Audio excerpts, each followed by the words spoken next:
नमस्कार, जय हिंद। लर्निंग मंत्रा के ऑनलाइन पाठशाला में आपका स्वागत है। मैं हूं विवेक मिश्र। दोस्तों, आज के इस लेक्चर में हम लोग बात करेंगे पृथ्वी की आंतरिक संरचना।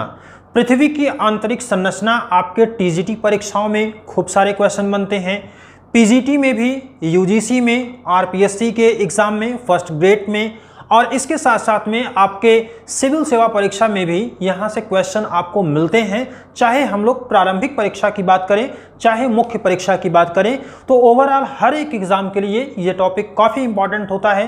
तो यहाँ से आपको क्वेश्चन बनते हैं। ध्यान से मेरी बातों को आपको सुनना है और चीज़ों को समझना है। जैसे हमें पृथ्वी की आंतरिक संरचना के अंतर्गत पढ़ना क्या होता है कि पृथ्वी के आंतरिक भागों में जब हम सतह से नीचे की तरफ जाते हैं तो हमें ये पढ़ना है कि आखिर इसके सतह के नीचे किस तरह की चट्टानें पाई जाती हैं, कहाँ पर ठोस पाया जाता है, कहाँ पर सेमी सॉलिड पाया जाता है, या फिर कहाँ पर द्रव वाली अवस्था पाई जाती है। तो हमें इसी बात की जानकारी लेनी है। लेकिन हमारे पास आप सोचिए कि क्या ऐसा कोई सोर्स है जो सोर्स हमको ये बता सके और जा कर के बता सके पृथ्वी के आंतरिक क्षेत्रों में अगर हम जाना चाहें तो हम जा नहीं सकते हैं, ये हमारे लिए संभव नहीं है। तो इसका मतलब हो गया कि पृथ्वी के आंतरिक भाग जो है वो अदृश्य है, देखने के योग्य नहीं है, और न तो हमारी पहुंच में है, हम वहां तक पहुंच भी नहीं सकते हैं। तो इस लिहाज से चूंकि हम वहां पहुंच नहीं सकते तो हमें कुछ ऐसे सोर्सेस की ज़रूरत होगी जो हमें वहां पहुंच तो नहीं सकते लेकिन इनडायरेक्ट तरीके से कुछ हमको जानकारियां उपलब्ध करा दें। तो हमारे पास पृथ्वी के बारे में, पृथ्वी के आंतरिक क्षेत्रों के बारे में जानकारी प्राप्त करने के दो तरीके हो सकते हैं मुख्य रूप से। जैसे कि एक होता है प्रत्यक्ष तरीका और दूसरा होता है अप्रत्यक्ष तरीका। किसी किसी किताब में आपने तरीकों को अलग अलग तरीके से भी पढ़ा होगा, उस पर आपका बहुत विशेष ध्यान नहीं होना चाहिए। हमें जानना है कि पृथ्वी का अगर आंतरिक भाग हमको जानना है तो उसके लिए कौन कौन से तरीके हो सकते हैं। पहला तरीका, हम पृथ्वी के आंतरिक भागों के बारे में जानकारी प्राप्त करने के लिए कुछ हम प्रत्यक्ष तरीकों को समझ सकते हैं जो कि डायरेक्ट होता है और ये सीधा सीधा हमको बता देगा कि पृथ्वी के आंतरिक क्षेत्रों में क्या है। दूसरा तरीका जो है वो होता है अप्रत्यक्ष तरीका। अप्रत्यक्ष तरीका यानी इनडायरेक्ट तरीके से हमको जानकारी देता है कि पृथ्वी के आंतरिक भागों में क्या है। प्रत्यक्ष तरीका मतलब हो गया कि उसमें हम जा नहीं सकते हैं, हम उन चीज़ों को देख नहीं सकते हैं, लेकिन फिर भी हमको जानकारी, हम एक अनुमान लगा सकते हैं और अनुमान के आधार पर ही हम कह सकते हैं कि पृथ्वी के आंतरिक भागों में क्या है। दूसरा जो हमने प्रत्यक्ष तरीका लिखा है, प्रत्यक्ष तरीका का मतलब है कि कुछ ऐसी जानकारियां, कुछ ऐसे सोर्सेस हमको मिलेंगे जिसको हम समझ सकते हैं, कह सकते हैं कि हम अपने हाथों में उसको लेकर के भी देख सकते हैं कि आखिर आंतरिक क्षेत्रों में क्या है। अभी जब हम लोग इसकी बात करेंगे तो आपको चीज़ें और समझ में आएगी। प्रत्यक्ष और अप्रत्यक्ष। अप्रत्यक्ष तरीकों में हम शामिल करते हैं किसको? घनत्व को, डेंसिटी को।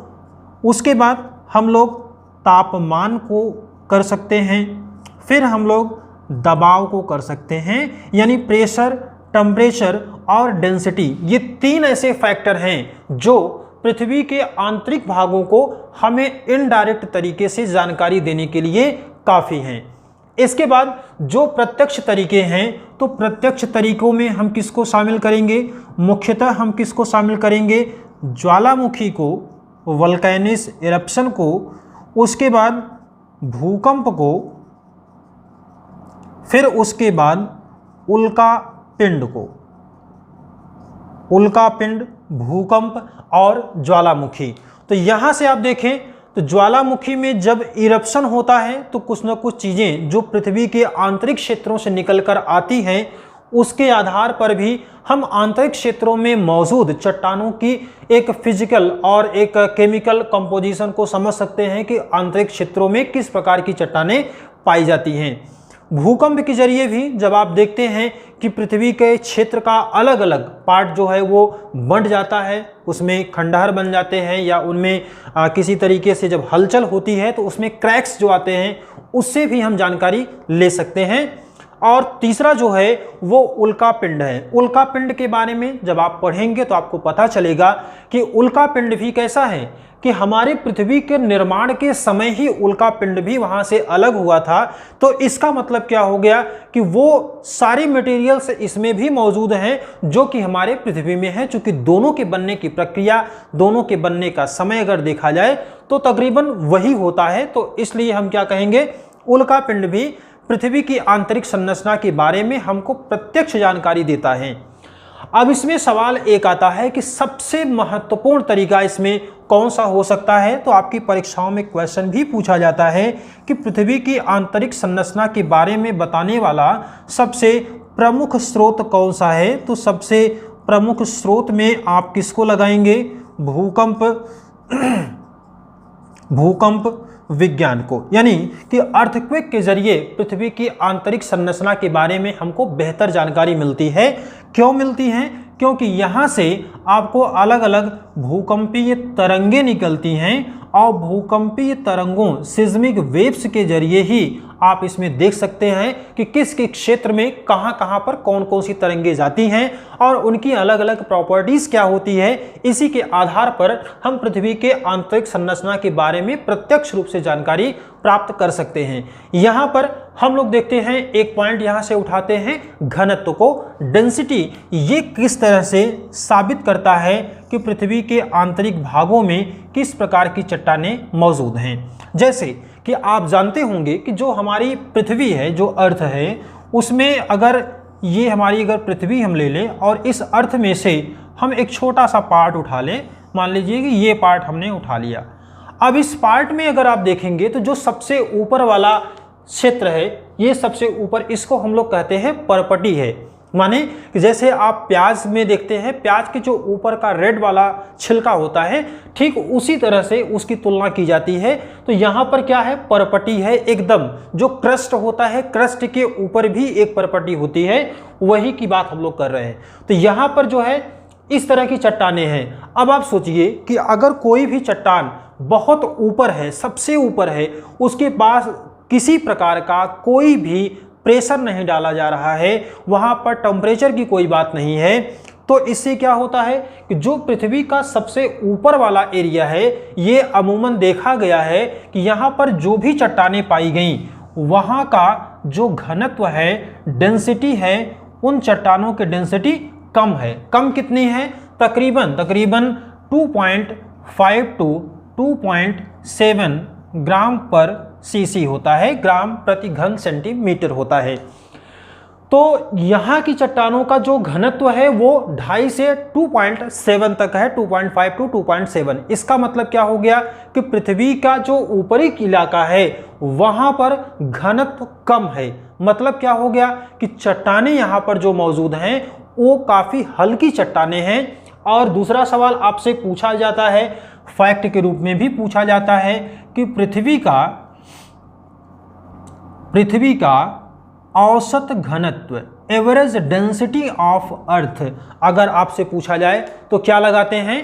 तो पृथ्वी का औसत घनत्व 5.5 ग्राम क्यूबिक सेंटीमीटर होता है। 5.5 यानी 5.5 घन सेंटीमीटर होता है। अब इससे आपको क्या अंदाजा मिल रहा है कि अगर ऊपर वाले चट्टानों का घनत्व 2.5 to 2.7 है, एवरेज डेंसिटी हमारी 5.5 है, तो इसका मतलब हो गया कि जैसे जैसे हम यहाँ से पृथ्वी के केंद्र की ओर नीचे बढ़ते जाएंगे, निश्चित रूप से घनत्व चट्टानों का बढ़ता जाएगा। अगर चट्टानों का घनत्व नहीं बढ़ेगा तो ये 5.5 नहीं आएगा। बात मेरी समझ रहे होंगे। इसका मतलब कि ऊपर तो हल्की चट्टानें हैं, बट नीचे हम जैसे जैसे पहुंच रहे हैं वैसे वैसे चट्टानों का घनत्व बढ़ता जा रहा है। अब इसमें दो बातें आपको सामने आती हैं। पृथ्वी के जैसे जैसे हम अर्थ से, सरफेस से नीचे की तरफ बढ़ते जा रहे हैं, उसमें घनत्व जो बढ़ता जा रहा है, उसके पीछे दो कारण मौजूद हो सकते हैं। पहला कारण कि ऊपर से पहला कारण क्या होगा, घनत्व बढ़ने के कारण अगर हम लोग देखें तो इसके पीछे दो कारण हो सकते हैं। पहला कारण कौन सा होगा कि ऊपरी चट्टानों द्वारा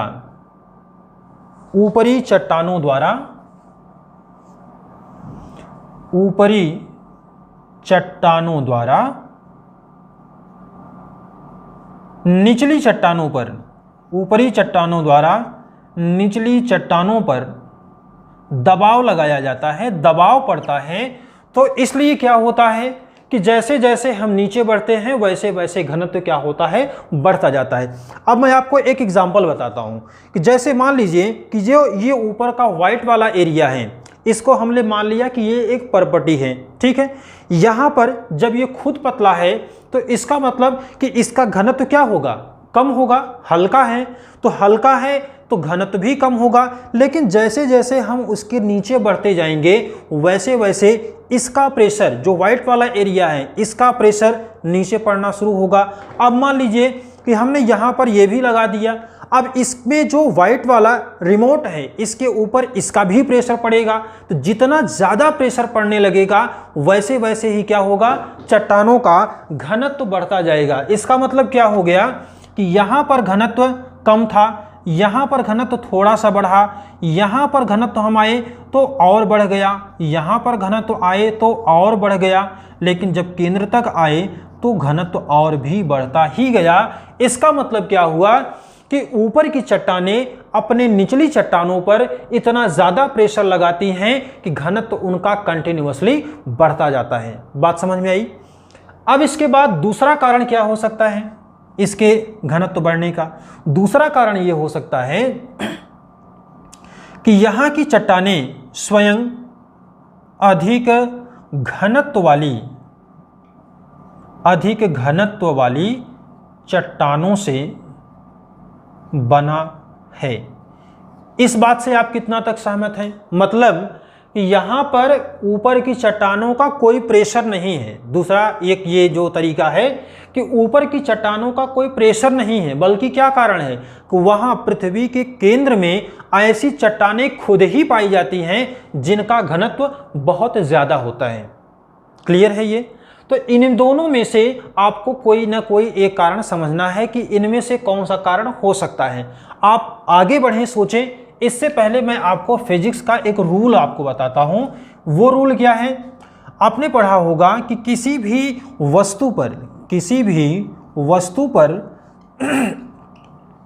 हम दबाव जब बढ़ाते हैं तो दबाव बढ़ने के साथ साथ में घनत्व क्या होता है, बढ़ जाता है। दबाव बढ़ाएंगे तो घनत्व बढ़ेगा, दबाव फिर बढ़ाएंगे तो घनत्व क्या होगा, फिर बढ़ेगा। जितना हम उसमें दबाव लगाते जाएंगे उतना ही घनत्व हमारा बढ़ता जाएगा। लेकिन एक समय ऐसा आएगा कि जब हम कितना भी प्रेशर उस पर डालें लेकिन उसके घनत्व में कोई फर्क नहीं पड़ेगा। अब मान लीजिए कि मैं अगर इसको हाथ को दबा रहा हूं तो दबाने में क्या है, हम पहले शुरू में दबाएंगे तो दब जाएगा, लेकिन एक समय ऐसा आएगा कि उसके बाद अब दबने की कंडीशन में नहीं है, यानी कि उसकी डेंसिटी में कितना भी प्रेशर हम रिलीज कर दें अब उसकी डेंसिटी में कोई फर्क नहीं आने वाला। तो इसका मतलब आप ये वाली चीज़ों को तो नहीं बता सकते हैं। इस तरह से लास्ट में आप अगर समझें तो यहाँ पर वैज्ञानिकों ने जो बात बताई कि पृथ्वी के केंद्र तक यहाँ तक पहुँचने में जो डेंसिटी आती है वो 13 ग्राम पर सीसी आती है, यानी कि 13 ग्राम प्रति घन सेंटीमीटर यहाँ पर आपको डेंसिटी देखने को मिल जाती है। तो वैज्ञानिकों ने ये वाला अनुमान तो नहीं लगाया। और वैसे भी अगर आप समझें इसको कि अगर हम कितना प्रेशर लगा रहे हैं लेकिन घनत्व में जब फर्क नहीं पड़ेगा तो जाहिर सी बात है कि वहाँ पर चट्टानें ही ऐसी हैं जिनका घनत्व ज़्यादा है। और ज़्यादा घनत्व वाली चट्टानों में कौन सा है? आप जानते हैं कि जो पृथ्वी का आंतरिक वाला क्षेत्र होता है इसको हम लोग निफे परत भी कहते हैं। निफे परत का मतलब हो गया कि यहाँ पर निकिल पाया जाता है और फेरस पाया जाता है। तो निकिल और फेरस यही दो ऐसी अधिक घनत्व वाली यहाँ पर चट्टानें पाई जाती हैं। इन चट्टानों में निकेल और फेरस पाया जाता है। और दूसरी चीज कि जो पृथ्वी एक मैग्नेट की तरह काम करती है, उसके चुंबकत्व का जो गुण पाया जाता है पृथ्वी के केंद्र में, वो बात भी किससे होती है? इसी निकेल और फेरस की वजह से ही होती है। तो ये रहा आपका एक पॉइंट, पृथ्वी की आंतरिक संरचना के बारे में जानकारी प्राप्त करने का जो अप्रत्यक्ष तरीका है, इनडायरेक्ट मेथड है, उसमें से हमने ये पहला फैक्टर लिया और उस फैक्टर में हमने क्या देखा? घनत्व को। तो घनत्व के आधार पर पृथ्वी की आंतरिक संरचना के बारे में जो एक अनुमान लगाया जाता है, एक आशंका व्यक्त की जाती है कि पृथ्वी के आंतरिक क्षेत्र में क्या है, तो पृथ्वी के आंतरिक क्षेत्र में निष्कर्ष निकल के आता है कि ऊपर की चट्टानें हल्की हैं, ऊपर की परतें हल्की चट्टानों से मिलकर बनी हैं और नीचे की चट्टानें या नीचे की क्षेत्रों में जो भी चट्टानें हैं उनका घनत्व अपने आप ज़्यादा है। अब यहाँ पर मैंने एक आपको कॉन्सेप्ट बता दिया है। इस कॉन्सेप्ट के आधार पर आपको आगे के दो फैक्टर को समझ करके आपको पढ़ना है। पहला इसमें आप पढ़ेंगे तापमान को, आप इसमें यहाँ पर अप्लाई करिए और दूसरा यहाँ पर दबाव को अप्लाई करिए। दो ये फैक्टर आप अप्लाई करके देखिए और फिर कहीं पर अगर आपको ज़रूरत पड़ रही है तो किताबों का सहारा लीजिए, बट कोशिश ये करिए कि जो कॉन्सेप्ट मैंने ये बताया है इसी कॉन्सेप्ट के आधार पर आप उसको पढ़ने की कोशिश करिए। और मुझे उम्मीद है कि थोड़ा सा अगर किताबों का सहारा ले लेंगे और आए हुए सवालों को प्रैक्टिस कर लेंगे तो ये आपका 2 पॉइंट भी क्लियर हो जाएगा। बाकी मैं आगे बताऊंगा, लेकिन मैं चाहता हूं कि आप खुद थोड़ा सा करिए। जब आप करके सीखेंगे तो आपके लिए ज़्यादा बेनिफिशियल होगा। तो इसलिए आप टेम्परेचर और प्रेशर वाला फैक्टर खुद से अप्लाई करेंगे। इसके बाद हम लोग बात कर लेंगे अर्थक्वेक की, जो वहाँ पर अलग अलग सिस्मिक वेव्स निकलती हैं, उसके आधार पर पृथ्वी की आंतरिक संरचना कैसी होती है इसकी हम लोग जानकारी लेंगे। स्वेस के अनुसार होगा, जो पृथ्वी के अलग अलग लेयर्स का क्लासिफिकेशन है उसकी बात करेंगे। और फिर वहाँ पर आपको कुछ चीज़ें ज़रूरी हैं जो डिसकंटिन्यूटीज होती हैं।